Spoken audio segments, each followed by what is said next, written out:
시청자 여러분 안녕하세요. 알약톡톡2의 가혜란입니다.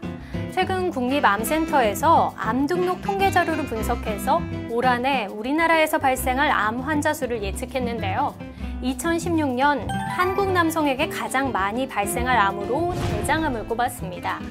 이 한국인의 건강을 위협하고 있는 대장암, 오늘은 대장암에 대해서 자세히 살펴봅니다. 건국대학교 외과 황대용 교수님 모셨습니다. 안녕하세요. 안녕하십니까?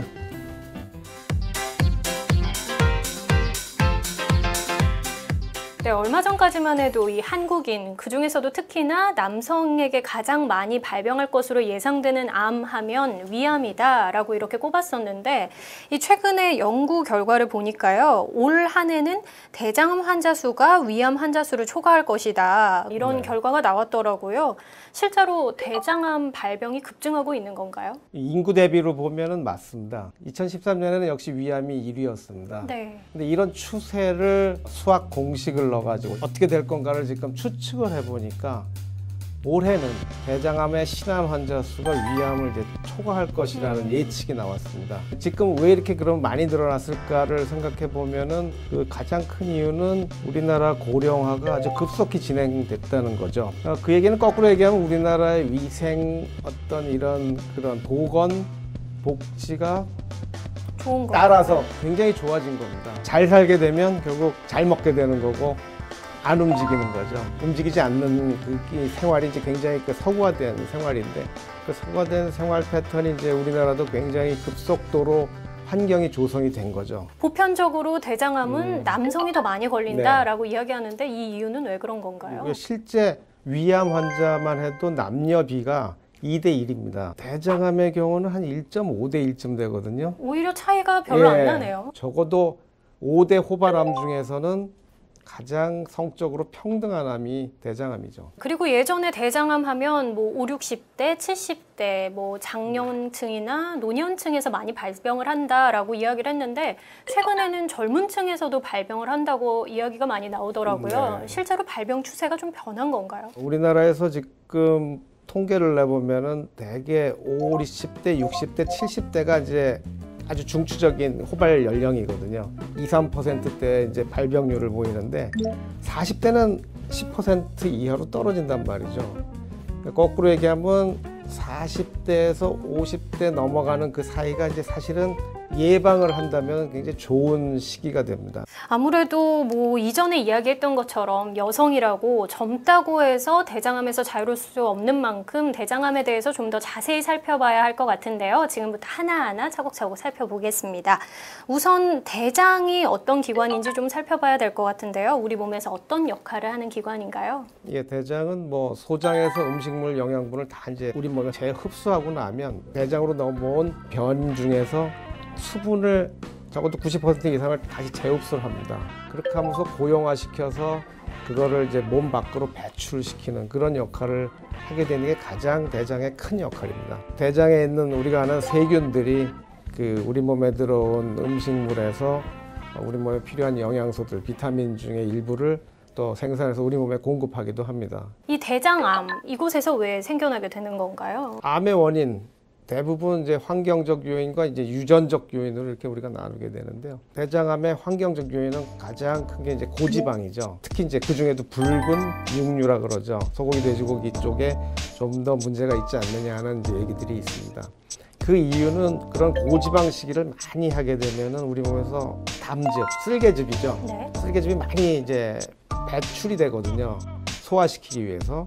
쓸개즙이 결국 대장으로 가서 세균에 의해서 2차 변성, 3차 변성이 일어나면서 이제 그게 발암물질화 되는 겁니다. 운동이 대장암을 예방할 수 있다, 이런 이제 보고들이 꽤 많이 있습니다. 하지만 운동이 왜 대장암을 예방하느냐에 대해서는 아직 그 기전은 잘 모릅니다. 그다음 유전적 요인으로 가족에 누가 한 분이라도 있다라고 했을 때는 그렇지 않은 가족보다 2배 정도 더 많은 확률을 갖고 있다. 크게는 대장암으로 묶여있지만 직장암, 결장암으로 불리기도 하잖아요.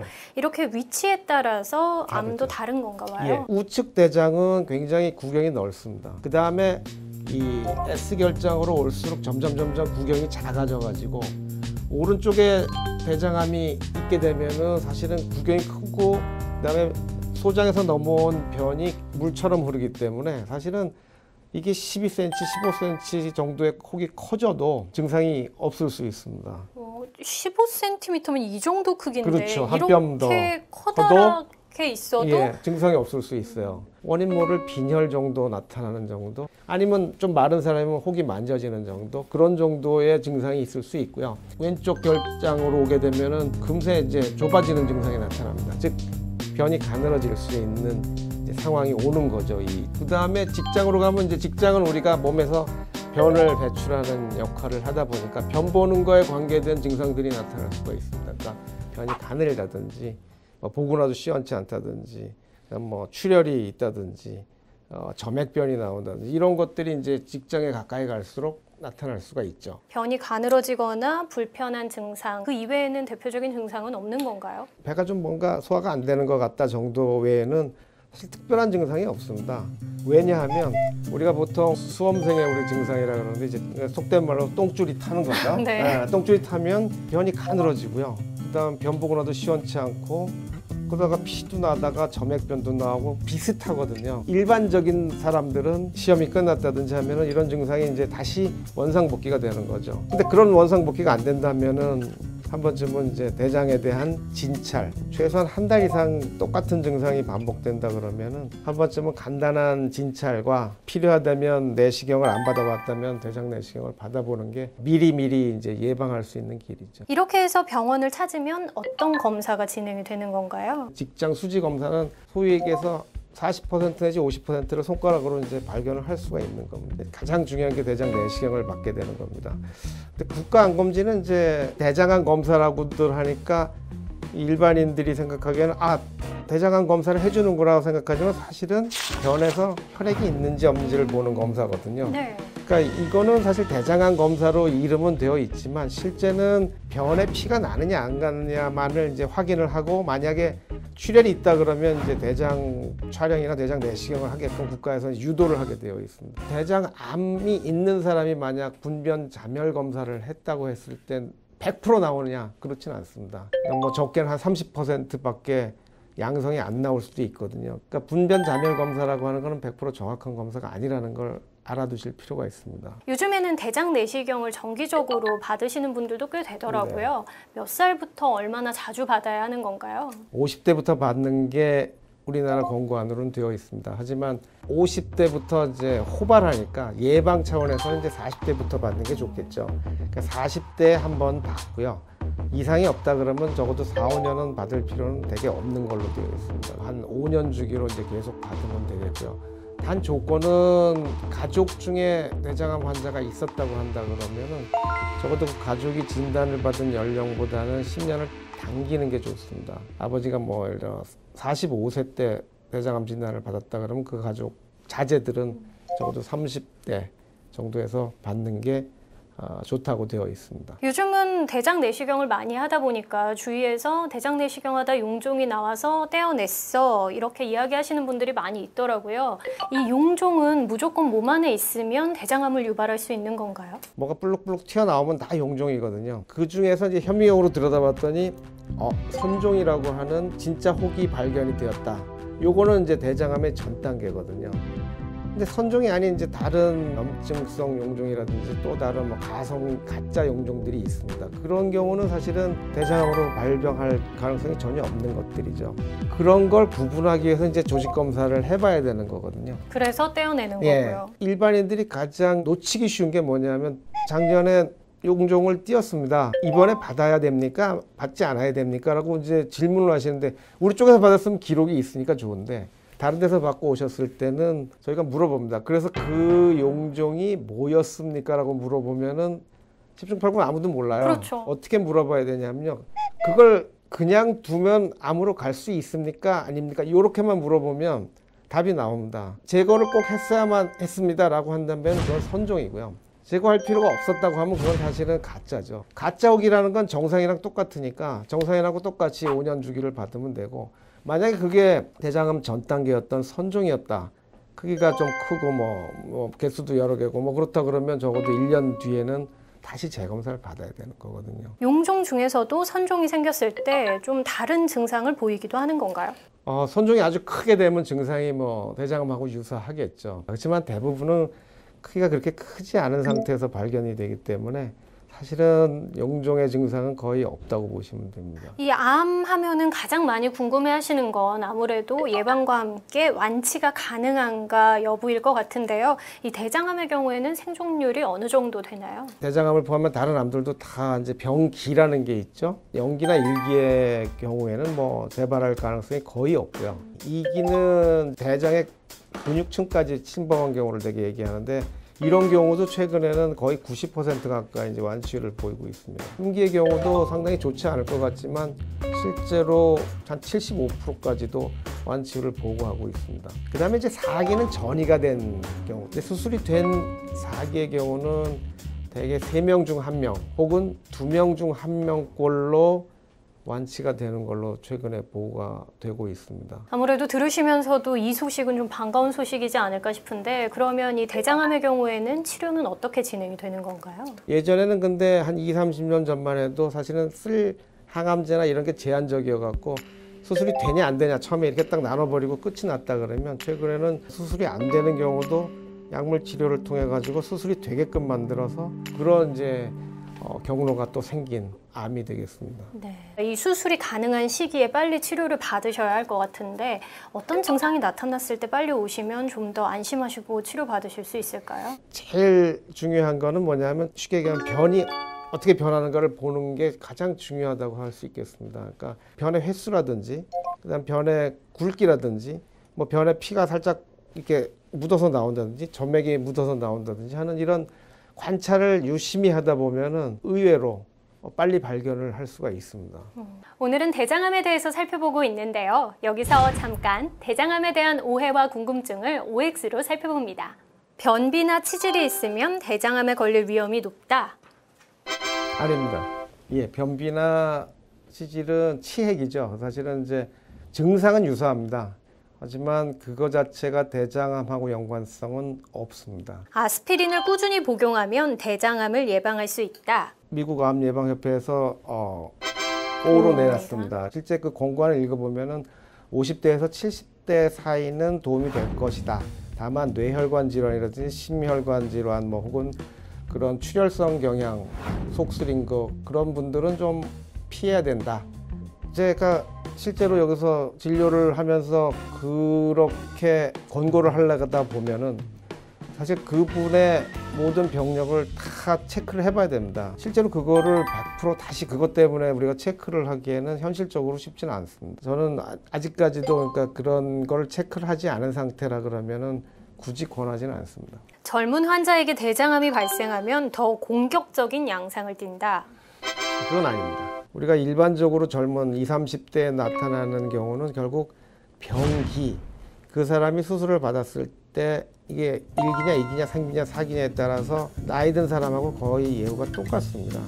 다만 왜 그렇게 나쁘게 보이냐 하면은 그 원인은 사실은 20, 30대 대장암이 걸릴 거라고 우리가 의심을 할 수도 없군요. 의료진도 마찬가지고. 그렇죠. 그러니까 그런 증상이 있을 때 대장 내시경을 선뜻 권하기가 어렵다 보니 진단이 이제 늦어지는 경향이 있죠.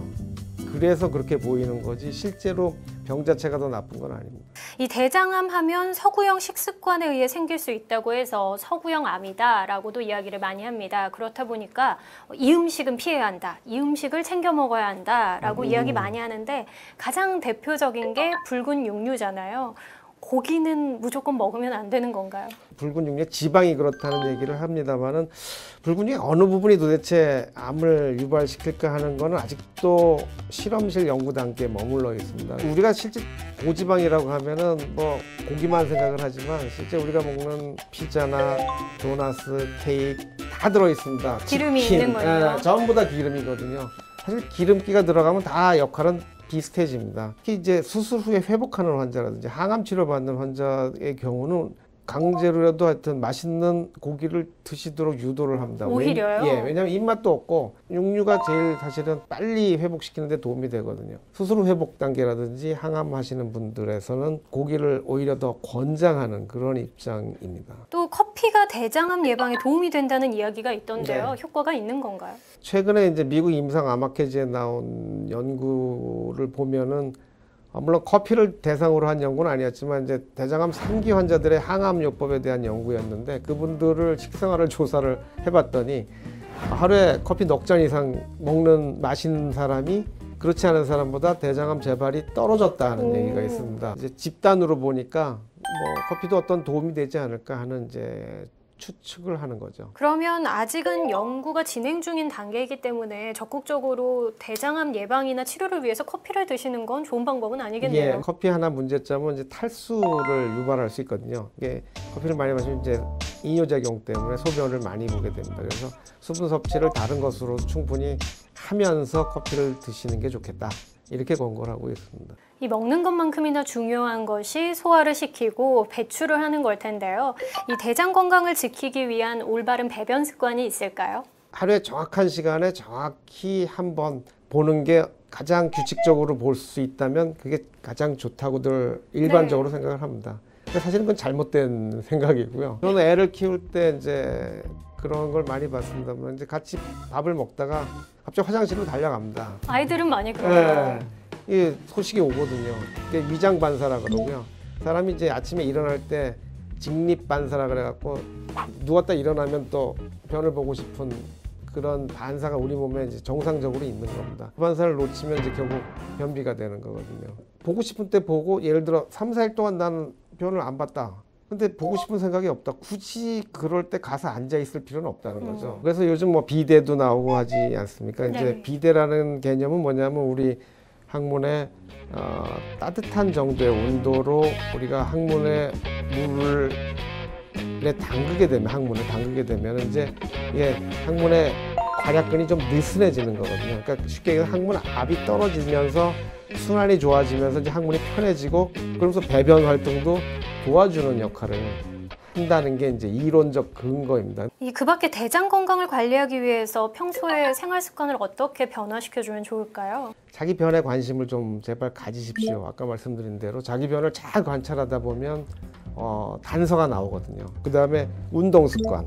운동은 우리나라 권고하는 일주일에 하루에 30분 5일 이상, 일주일에 2번 8kg입니다. 그 다음에 이제 제일 어려운 겁니다. 균형 잡힌 식생활. 그 다음에 가장 중요한 대장 내시경 검사. 적어도 대장 검사 혹은 검진을 적어도 40대부터는 받아라. 5번째는 가족과 의료진하고 친밀한 관계를 유지해서 궁금할 때는 커뮤니케이션 할 수 있는 길을 만들어 놔라.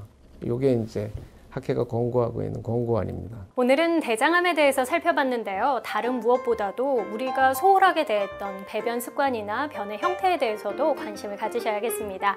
알약톡톡 오늘은 여기까지고요. 다음 시간에 뵙겠습니다. 수고하셨습니다. 고맙습니다.